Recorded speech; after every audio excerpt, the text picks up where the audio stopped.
encourage your soul, enlighten your mind, and empower your faith. This is the Light Network.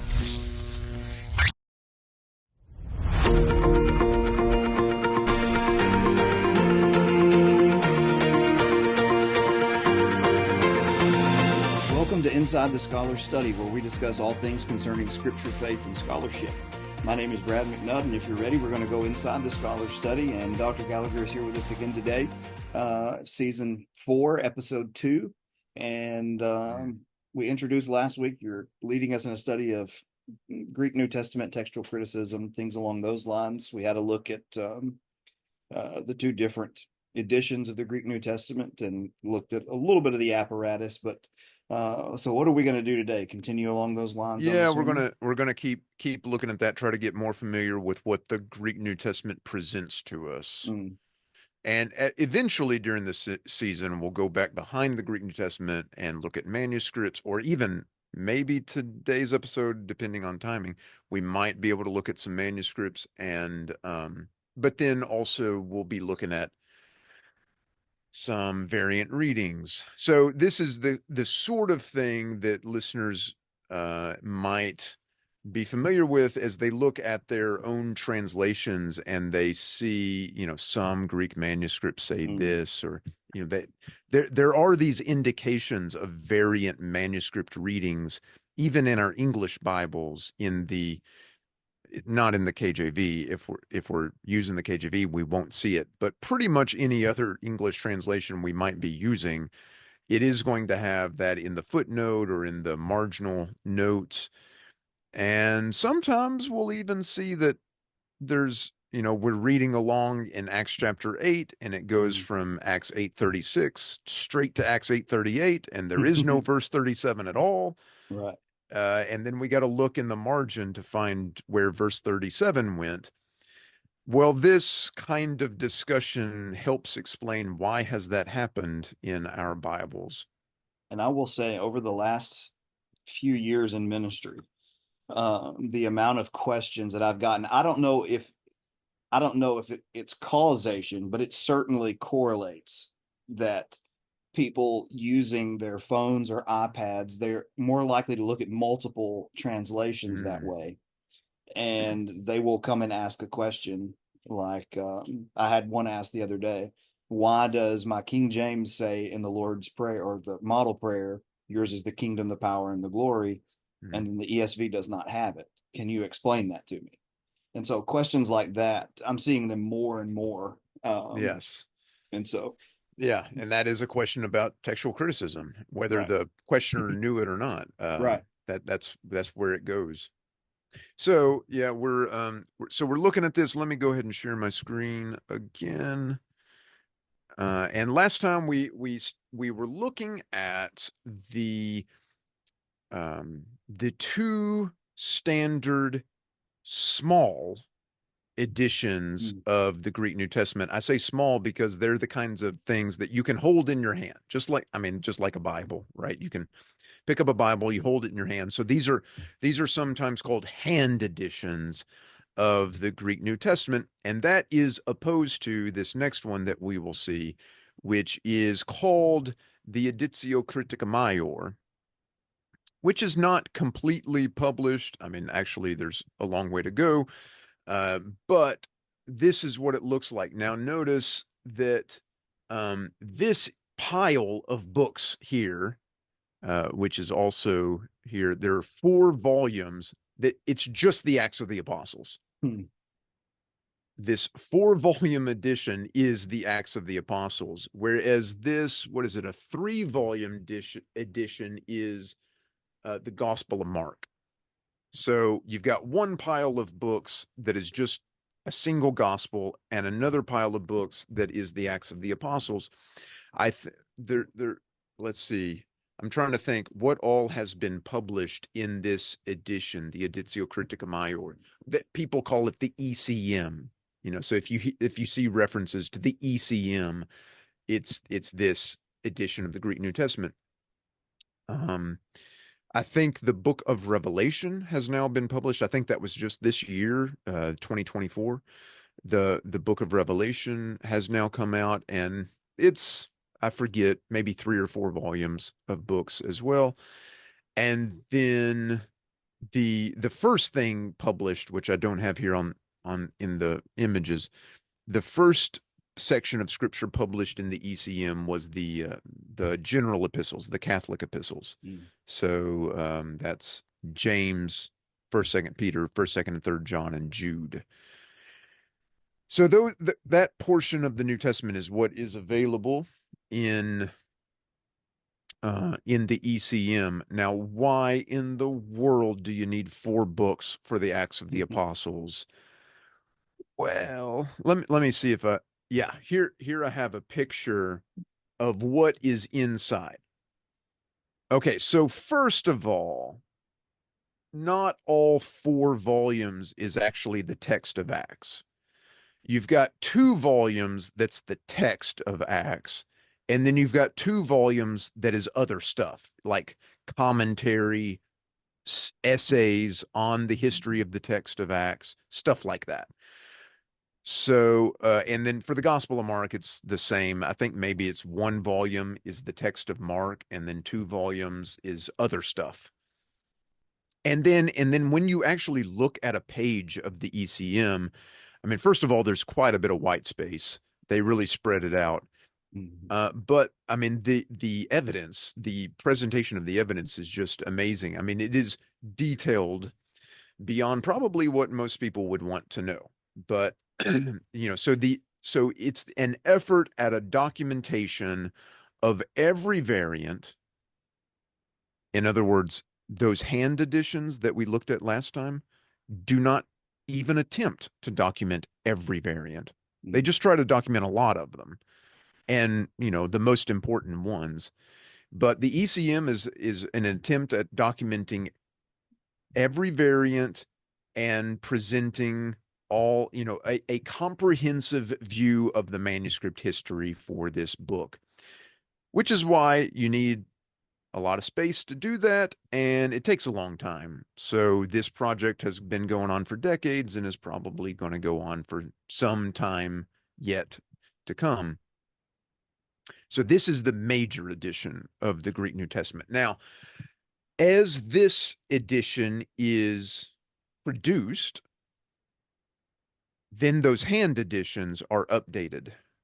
So eventually, I think the plan is once the ECM is fully published, the NA edition and the UBS edition, those hand editions, their text will be updated so that the text agrees completely with the ECM text. I think that's right. So it's the ECM series where the real work is being done now on trying to sort through things and reconstruct the text of the New Testament. All right, so that's the major critical edition. Now let's take a look at. Let me try to move our little boxes here. Let's take a look at a particular variant and just see how it works. So we are now looking at the Nestle-Aland text. That's the blue edition, the small edition in blue, at the very beginning of the Gospel of Mark. And the text says, well, I'll read it in Greek. Why not? Arche tu evangeliu Jesu Christu. And then, well, I'll translate. Beginning of the gospel of Jesus Christ. And then we have brackets. And the brackets say, Huiou Theou, Son of God. So if we include the material in brackets, the first verse of Mark's gospel would say, beginning of the gospel of Jesus Christ, Son of God. But what do the brackets mean? Well, the brackets mean pretty much what the brackets mean in our English translations as well, which is there's a bit of a problem here, a textual issue. And if we go down to the bottom of the page in this little floating bar, I'm going to try to move out of my way here. If we go down to the bottom of the page and look, so it tells us about some about what different manuscripts say. So the issue is Some manuscripts simply say beginning of the gospel of Jesus Christ. And then some manuscripts say beginning of the gospel of Jesus Christ, Son of God. All right. Son of God is up here in the text, as we see, even though it's in brackets, it's in the text. So if we go down to the critical apparatus and we find the part where it says text, that is the evidence that we will find for what the editors have put up in the text. So that is which manuscripts say Jesus Christ, Son of God. I think I might have no, I don't want to go there yet. Okay. And that is right here. And then we have these symbols after the word, well, the abbreviation text. We have these symbols. This symbol is a Hebrew letter. It's Aleph. It's the first letter of the Hebrew alphabet. And then after that, we have a number 1, superscript 1. So Aleph 1. And then we have B, and then we have D, and then we have L, and then we have W, and then we have this Greek letter gamma, and then we have lat, and then psi and co. And you can see, like what we were saying last time, what Brad mentioned, that, it's like written in a code. Well, yeah, you got to learn how to read the code. So each one of these letters is a manuscript. So Aleph is a manuscript. Aleph is, in fact, a very famous manuscript that anybody who studies the history of the text of the Greek New Testament knows Aleph, and probably knows the story of its discovery, because it's a very famous story as well. That is the manuscript otherwise known as Sinaiticus, Codex Sinaiticus.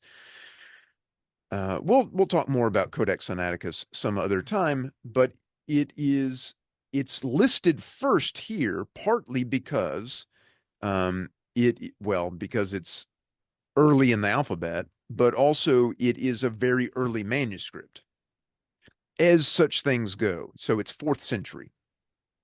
So Codex Aleph or Codex Sinaiticus, it's the same thing, is usually dated to the 4th century, let's say the year 350. I mean, there is definitely some wiggle room on that, so it could be as late as, 450 perhaps, but it's usually dated sometime in the 4th century, let's say 350 AD.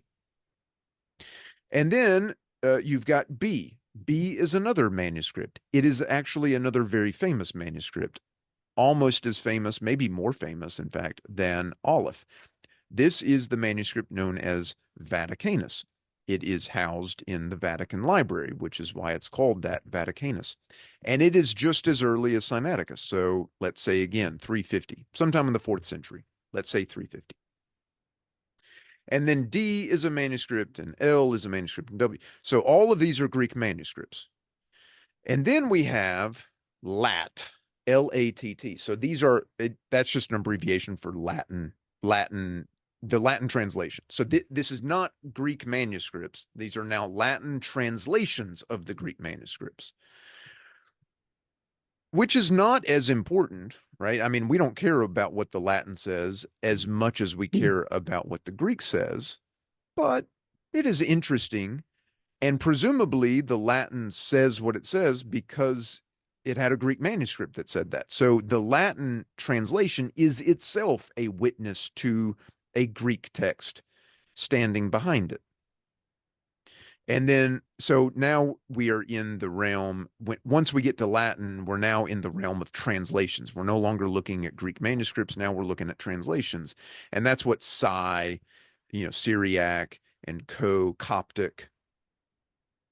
And then once we get by that, now we have something called Ear Lat. Well, that is a church father. That's Irenaeus in Latin. Irenaeus himself actually wrote in Greek, but we have the Latin translation of Irenaeus, and he attests this reading as well.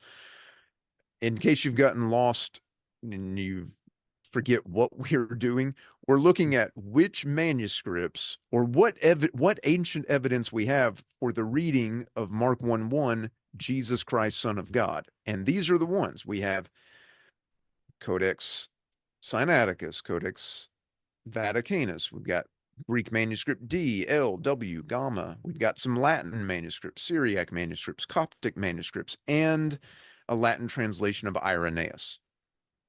Can I ask a question about Yes. the Sinaiticus with the Right. one out to the side? Yes. What is that indicating?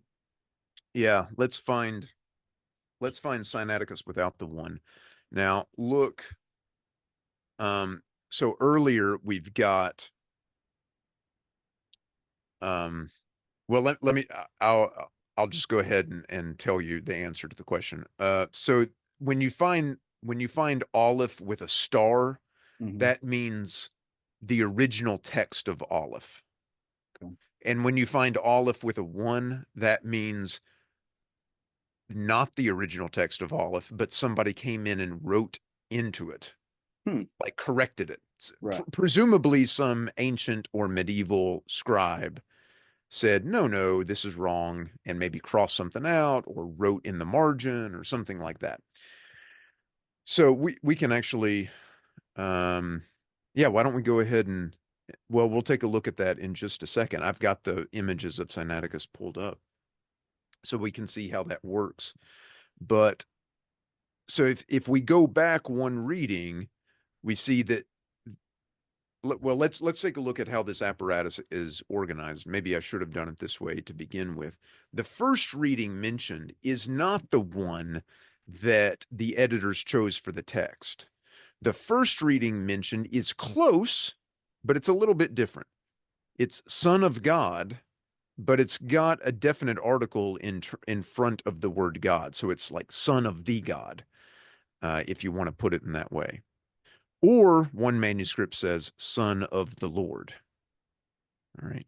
And then we've got a list of manuscripts that have that. So it's manuscript A, manuscript, what is that, a K, or it's a kappa, one or the other.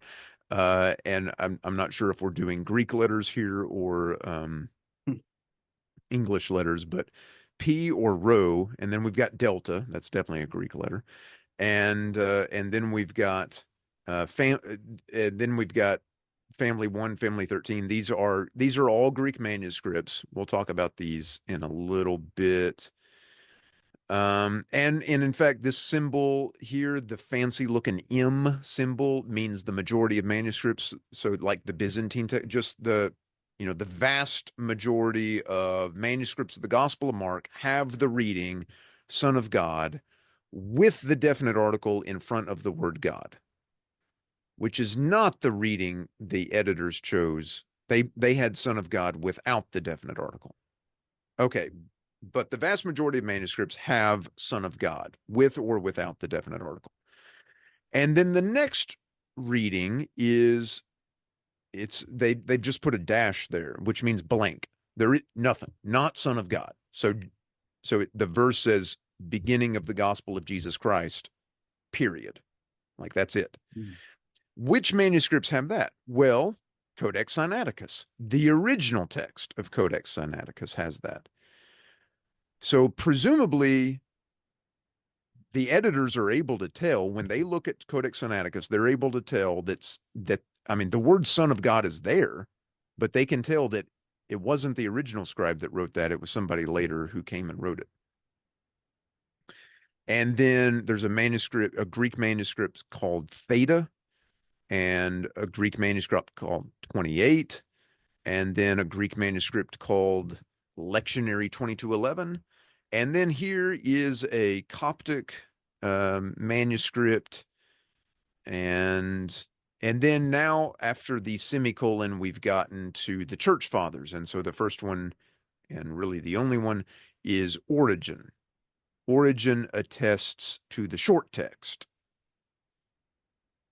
Okay, so I think we've gone through the whole apparatus. That all makes sense to you, Brad? Any thoughts, questions before No, we that makes take a sense. look at actual manuscripts? So it's interesting that as Brad has already alluded to, that Codex Sinaiticus is listed twice. So let's see, we can take a look at Codex Sinaiticus, and let me see here. So this is the very beginning of the manuscript. Kata Markon, we can see at the top of this manuscript. And then we have, I mean, these are all, what we call majuscule letters, or we think of them sometimes as Greek capital letters. So you've got to get sort of used to reading. It's got no spaces between the words or anything. But anyway, so we've got Arche tu Evangeliu Jesu. Here's an abbreviation for Jesus. Jesu Christu, which is that's the short reading, and then it goes on to the next verse. Kathos Gegraptai, so just as it was written. So beginning of the gospel of Jesus Christ. And then it goes on to the next verse, just as it was written, in what does it say? In Isaiah, the prophet. But look up right above it, and I've got a bigger picture here. So this is Jesu Christu. This is Christ here. And then we've got right in the margin, somebody has come back and written Son of God. So if you read Greek, you'll know that this is an abbreviation, Son of God. These are, by the way, these abbreviations are called nomina sacra. Maybe at some point we'll talk more about them. You got to get used to reading these abbreviated words as well when you look at these manuscripts. So it makes sense why Codex Sinaiticus would appear under two different readings in the apparatus for Mark 1:1, because it's pretty clear. We can tell this just by looking at it, that the original text obviously did not have the word Son of God, and then somebody came in and added it in. All right, so Codex Sinaiticus, by the way, I've gotten these images because there's a website. You can just Google Codex Sinaiticus. It's probably going to be the first thing that comes up when you Google Codex Sinaiticus. There's this website dedicated to the manuscript, and you can just click see the manuscript, and you can go in and see everything about it. We'll probably do that at some point during this season. Let's see. All right, now gotta move my boxes around so I can see things. I'll just put that there. So now let's take a look at the red one and see what does it do. So it has the exact same reading, beginning of the gospel of Jesus Christ, and then it has the phrase Son of God in brackets. And then if you go down to the apparatus, I'm going to talk, the first thing it says, again, in brackets, is C. Now, I'll talk about that C in just a minute. Oop, let me go back. I'll talk about that C in just a minute, but let's talk about the readings, how it's organized. So we've got that some manuscripts say Jesus Christ, Son of God. So that's what they have actually printed in the text. And again, it's the corrector of Sinaiticus has that, and we just saw that, and Codex Vaticanus. And okay, so this is sort of the same evidence we've already seen. And then some manuscripts say Jesus Christ, Son of the God, right? Definite article in there. And then we have all of these manuscripts that say this. And this is a bit fuller presentation of that reading.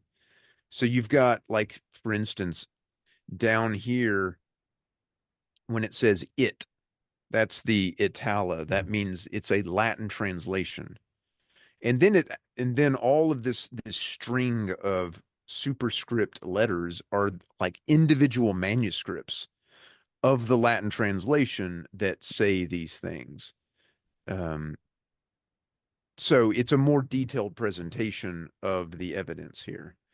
And then the Vulgate, and then Syriac, and it's got like superscript letters there, and then the Coptic, Irenaeus, Ambrose, Chromatius, Jerome, Augustine, Faustus, Melivus. Okay, all of these attest to that one reading. And then there's another one. What some manuscripts say, Jesus Christ, Son of the Lord. That's manuscript 1241. We actually did notice that in our other, in the blue edition as well. And then some manuscripts say simply Jesus Christ, without Son of God. And then we've got the listing, and this is a more complete listing of evidence for this view than what we found in the blue edition. And then finally, we've got some that omit. Notice they omit the Christ. So there are this is a manuscript. There's only apparently one, manuscript 28, that says beginning of the gospel of Jesus. And then it ends there. It doesn't have Jesus Christ.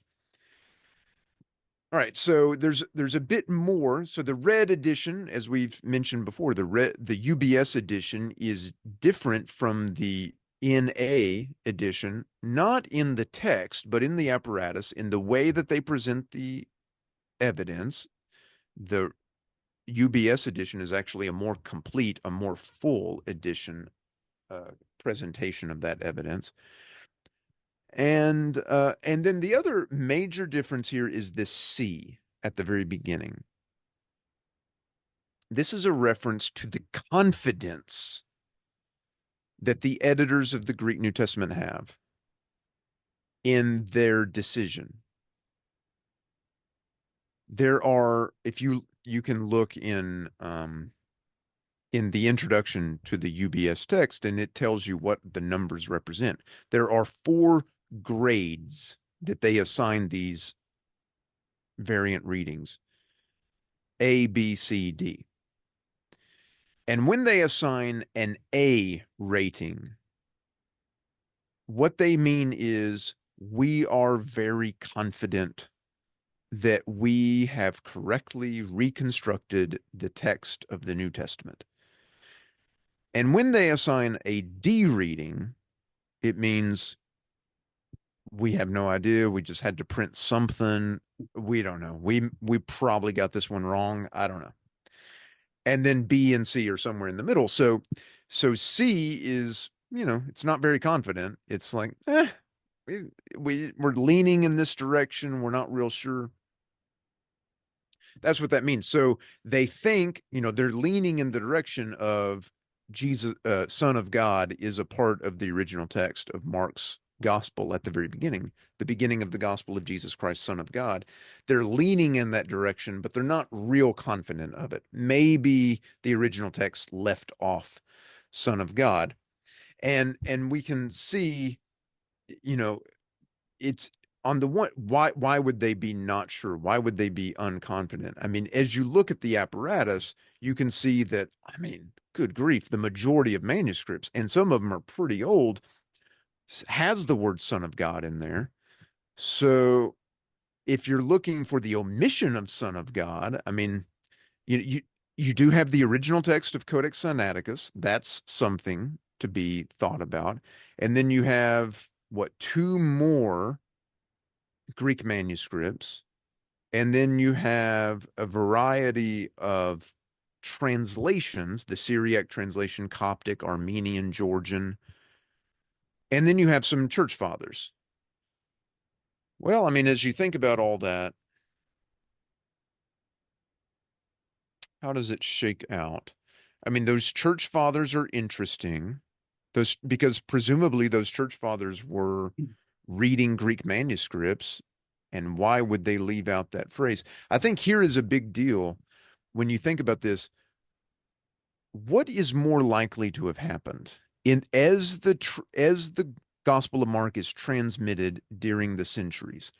If the original text said, beginning of the gospel of Jesus Christ, would a scribe have added in the words, Son of God? Or let's take it the other way. If Mark originally wrote beginning of the gospel of Jesus Christ, Son of God, would a scribe have taken away the words Son of God in a few manuscripts and then in all those church fathers? Hmm. I mean, maybe if he took away the word Son of God, probably that would have been an accident. But do I think the accident is likely? I don't know. It's possible. If he added in the words, I mean, that would have been on purpose, right? And would a scribe do something like that? Yeah, maybe. I mean, scribes are like pious Christians. They always want to glorify God and Jesus, and they feel like they're doing that, I think, as they sort of add in these titles. I could imagine a scribe thinking that he wanted to either sort of unconsciously adding it in just because he thinks about Jesus Christ as the Son of God, and so that's his confession, right? Do you believe that Jesus Christ is the Son of God? You know, that Jesus Christ is the Son of God. So he thinks about it in those ways. So he just adds in the word Son of God without even really thinking too much about it. Or he does it intentionally because he's pious and he wants to give honor to Jesus, something like that. So the editors have decided, I don't think the scribe added it in. I think Mark wrote it, but I'm not real confident about it because it is the kind of thing a scribe might do. And we do have this evidence that maybe the text was originally shorter than what we have printed. What do you think, Brad? Does that all that make sense? I mean, you Yeah. following? And I think that, and you may be going to mention this, there's a companion volume where the people who compose the apparatus, they give you kind of their reasoning in further detail. The textual commentary on the Greek New Testament, I think, by Yeah, Metzger. I wonder if that. Oh, no, I don't have it. But yeah, I've got it sitting over here on the shelf. And um yeah, we can take a look at that sometime as well. But yes, I'll just say one or two more words about it. That this is uh Bruce Metzger, who was a member of the committee once upon a time. He's now deceased. He wrote up this thing called a textual commentary on the Greek New Testament, which was designed to explain why the editors of the UBS uh, Greek New Testament made the decisions they made. So you could look up, for instance, Mark 1:1, and he would try to justify why did we think Son of God was original to this, and what is the evidence for and against, and how did we arrive at our decision? This was a book originally written, I don't remember when, I think sometime in the 70s, and it was updated. A second edition was produced in 1994. So that's definitely, if listeners want to get a copy, that's definitely the copy to get. It's pretty useful. It's real short and succinct. It gets to the point quickly. So it's a good, helpful book. And I will say, if you're a user of Logos, I think pretty basic packages, you're going to have an edition of this. And Okay. that's where I have it. You'll have the UBS.